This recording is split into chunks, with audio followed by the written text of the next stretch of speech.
नमस्कार साथियों, राधे राधे, जय श्री कृष्णा। कैसे हैं आप सभी? उम्मीद है कि अच्छे होंगे, स्वस्थ होंगे, मस्त होंगे। आज हम चर्चा करने वाले हैं उत्तर प्रदेश के विषय में, और उत्तर प्रदेश का आज का टॉपिक है उत्तर प्रदेश के प्रमुख बांध। और ये वीडियो आपके लिए काफ़ी इंपॉर्टेंट होने वाली है, क्योंकि इसमें आप समझेंगे कि जो प्रमुख बांध है उत्तर प्रदेश के कौन कौन से हैं। तो चलिए देखते हैं। पहला है माता टीला। तो माता टीला यानी कि कह सकते हैं माता का जो लड़का होता है वो बेटवा होता है, तो बेटवा यानी कि कह सकते हैं बेतवा नदी पर स्थित है। तो माता टीला जो बांध है वो किस नदी पर स्थित है? कहेंगे बेतवा नदी पर स्थित है। और ये बात बेतवा नदी है कहाँ? यानी कह सकते हैं माता टीला जो बांध है वो कहाँ है? कहेंगे झांसी में। कहाँ है? झांसी में। अगला है गोविंद बल्लभ पंत सागर रिहंद। तो ये रिहंद नदी पे क्या है? स्थित है। ठीक है। और ये कहाँ पड़ता है? कहेंगे सोनभद्र में पड़ता है, सोनभद्र जिले में पड़ता है। अगला है परीक्षा। अगला है परीक्षा बांध जो है कहाँ पे स्थित है? तो कहेंगे बेतवा नदी पे स्थित है, और ये भी कहाँ है? झांसी में ही स्थित है। अगला है कि कालागढ़। ठीक है। कालागढ़ जो है कह सकते हैं कि रामगंगा नदी पर स्थित है। ठीक है। और ये भी कहाँ है? तो कहेंगे झांसी में ही स्थित है। अगला है कि गोविंद सागर शहजाद। चाहे इसको गोविंद सागर कह सकते हैं, चाहे शहजाद कह सकते हैं। और ये आपके किस नदी पे स्थित? कहेंगे शहजाद नदी पे स्थित है। और ये जो कह सकते हैं किस जिले में पाया जाता है? कहेंगे ललितपुर जिले में ये जो है स्थित है। रोहिणी। अगर अगला बांध कौन सा है? रोहिणी बांध। ये किस नदी पे स्थित है? कहेंगे रोहिणी नदी पे स्थित है। और किस जिले में? तो कहेंगे ललितपुर जिले में। अगला है सुकमा डुकमा। सुकमा डुकमा जो है जो बांध है वो किस नदी पे स्थित है? कहेंगे बेतवा नदी पर। और ये जो है कहाँ पे स्थित है? तो कहेंगे ये भी झांसी में ही स्थित है। ठीक है। तो उम्मीद है कि आपको बातें अच्छे से समझ में आ रही होंगी। ठीक है, चलिए आगे। अगला है कि चंद्रप्रभा। चंद्रप्रभा बांध जो है कहाँ स्थित है? तो कहेंगे चंद्रप्रभा नदी पे स्थित है। कहाँ पड़ता है? कहेंगे चंदौली में पड़ता है। ठीक है, चंदौली में स्थित है। मुशाकहंद। मुशाकहंद कह सकते हैं कर्मनाशा नदी पे स्थित है। और कहाँ पे? चंदौली में, चंदौली जिले में। ठीक है। काठी बांध कह सकते हैं रामगंगा नदी पे स्थित है। कहाँ पे? बिजनौर में। अभी देखिए जो आपको ऊपर बताया है वो झांसी नहीं होगा, इसका आंसर क्या होगा? बिजनौर होगा। ठीक है, क्योंकि रामगंगा बिजनौर में ही अत्यधिक है। रामगंगा बांध जो है रामगंगा नदी पर स्थित है। कहाँ पे? बिजनौर में। जिरगो। जिरगो बांध जो है कह सकते हैं जिरगो नदी पर स्थित है। कहाँ पे पड़ता है? मिर्जापुर में। जामनी। जामनी बांध जो है जामनी नदी पे पड़ता है। और कहाँ पे? ललितपुर में। सजनाम। सजनाम बांध जो है किस नदी पे पड़ता है? तो कहेंगे सजनाम नदी पे। और ये जो कहाँ है? तो कहेंगे ललितपुर में। ठीक है, चलिए आगे देखिए। चलिए अब आगे देखिए कुछ कृषि से, एग्रीकल्चर से जो है कुछ महत्वपूर्ण प्रश्न जो आपके लिए एग्जाम के लिए इम्पोर्टेंट होंगे। कह रहा है कृषि उत्तर प्रदेश की अर्थव्यवस्था का मेरुदंड है। देखिए सही ये तो बिल्कुल करेक्ट बात है कि कृषि जो है उत्तर प्रदेश की अर्थव्यवस्था का, यदि जो है कृषि अगर रोक दिया जाए तो बिल्कुल जो है अर्थव्यवस्था क्या हो जाएगी? उत्तर प्रदेश का बिगड़ जाएगा। तो इसलिए उत्तर प्रदेश की अर्थव्यवस्था को मेरुदंड कहा जाता है। ठीक है। तो पूछा जाए कि उत्तर प्रदेश की अर्थव्यवस्था का मेरुदंड क्या है? तो कहेंगे कृषि है। ठीक है।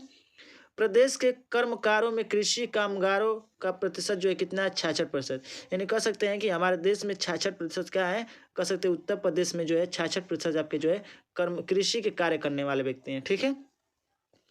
उत्तर प्रदेश में 9 कृषि जलवायु बांटों में बांटा गया है। तो कृषि जलवायु को कितने भागों में बांटा गया है? तो कहेंगे 9 भागों में बांटा गया है। अगला है कि उत्तर प्रदेश का अफीम के उत्पादन में देश में प्रथम स्थान है। कह सकते हैं कि भारत देश में जो है कह सकते हैं कि अफीम उगाने में जो है उत्तर प्रदेश जो है आपका चौथे स्थान पर है। कह सकते हैं कि पहले स्थान पर है, वो सबसे महत्वपूर्ण स्थान पर है। ठीक है, चलिए आगे देखिए। देखिए अगला प्रश्न है उत्तर प्रदेश की कृषि नीति को व्यवहारिक स्वरूप प्रदान करने के लिए प्रयोगशाला से खेतों तक कार्यक्रम को व्यवहार में लाया जाता है। तो प्रयोगशाला से लेकर खेतों तक जो है कह सकते हैं कि कृषि की नीति अपनाने के लिए जो है ये कार्य जो है किया जाता है। आगे है कि प्रदेश में वर्ष भर में मुख्य रूप से 3 प्रकार की फसलें उगाई जाती हैं। ये सबको पता होगा। ठीक है। रबी की फसल, खरीफ की फसल और जायद की फसल। तो रबी की फसल जो है अक्टूबर से लेकर अप्रैल तक ये जो है उगाई जाती है। और खरीफ की फसल जो है जून से सितंबर तक। और जायद की फसल जो है अप्रैल से जून तक की फसलें हैं। अब देखिए पूछा जाता है कि रबी की फसलें कौन कौन सी है, खरीफ की फसलें कौन कौन सी है, जायद की फसलें कौन कौन सी है। तो आप यदि इजीली अगर ये देखें कि यदि यदि आपको ये पता है कि अक्टूबर से अप्रैल के बीच में जो है कौन से फसल उगाए जाते हैं, अक्टूबर से अप्रैल तक जो है कौन कौन से फसल उगाए जाएंगे, तो आप इजीली इसको पता कर सकते हैं। ठीक है, उसके बाद से खरीफ की फसल में जून से सितंबर यानी कह सकते हैं बरसात में जो है कौन कौन से फसल होते हैं, तो आप इजीली वहाँ से पता कर सकते हैं। ठीक है, उसके बाद से जो है जायद की फसल तो कह सकते हैं कि अप्रैल से जून तक, तो अप्रैल से जून तक जो है कह सकते हैं कि जायद की फसल होती है।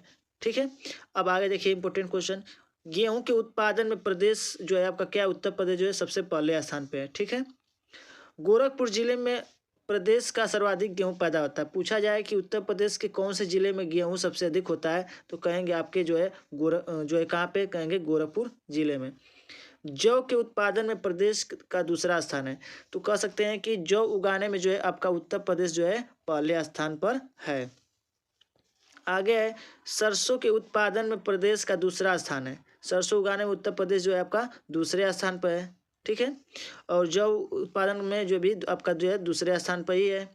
आगे के गन्ना के उत्पादन में प्रदेश का देश में प्रथम स्थान है, तो गन्ना उगाने में जो है कह सकते हैं हमारे देश में जो है ये उत्तर प्रदेश जो है पहले स्थान पर है। आगे के देश में उत्तर प्रदेश का दुग्ध उत्पादन में प्रथम स्थान है, तो दूध उगाने में भी जो है यानी दूध का उत्पादन करने में भी जो है आपका उत्तर प्रदेश जो है पहले स्थान पर है। ठीक है, चलिए आगे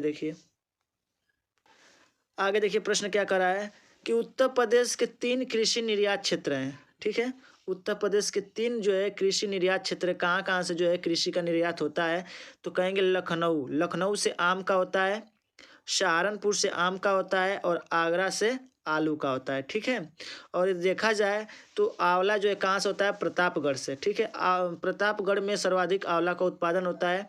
शाहजहाँपुर में, फर्रुखाबाद में सर्वाधिक उत्पादन जो है अमरूद का होता है, तो कहेंगे शाहजहाँपुर से, फर्रुखाबाद से जो है कह सकते हैं अमरूद का उत्पादन जो है सबसे अधिक होता है उत्तर प्रदेश में। ठीक है, आगे कि बाराबंकी में अफीम का उत्पादन सबसे अधिक होता है। ठीक है, तो अभी आपको बताएं कि उत्तर प्रदेश जो है आपका अफीम उगाने में जो है देश में प्रथम स्थान पे है, और उत्तर प्रदेश के किस जिले में, तो कहेंगे बाराबंकी जिले में। ठीक है, कन्नौज में पुष्प इत्र बनाया जाता है, कह सकते हैं कि इत्र नगरी किसे कहा जाता है, कहेंगे कन्नौज को ही कहा जाता है, इसलिए कन्नौज में पुष्प इत्र जो है पुष्पों से इत्र जो है बनाया जाता है। गाजीपुर राज्य में जो है एकमात्र अफीम फैक्ट्री है। ठीक है, अफीम की फैक्ट्री कहाँ पे है, तो कहेंगे गाजीपुर में स्थित है। आगे प्रमुख फसलें हैं, खाद्यान्न फसलें कौन कौन सी है, गेहूँ है, चावल है, चना है, जौ है, मक्का है, बाजरा, ये खाने वाली फसलें हैं। ठीक है, नकदी फसलें कौन कौन सी, नकदी तो कहेंगे कपास है, अलसी है, मूंगफली है, गन्ना है, चाय है, तिल है, सरसों है, तंबाकू है। ठीक है, तो ये थे। तो साथियों उम्मीद है कि ये आज के द्वारा बताए गए जो भी प्रश्न थे वो आपको अच्छे तरह से समझ में आए होंगे। यदि आप इस चैनल पर नए हैं तो चैनल को सब्सक्राइब कर ले, बेल आइकन प्रेस करना न भूलें। तो साथियों मिलेंगे हम नेक्स्ट वीडियो में इसका तीसरा पार्ट लेकर उत्तर प्रदेश का। तब तक के लिए जय हिंद, जय भारत, खुश रहिए, मस्त रहिए, बड़ों का सम्मान कीजिए।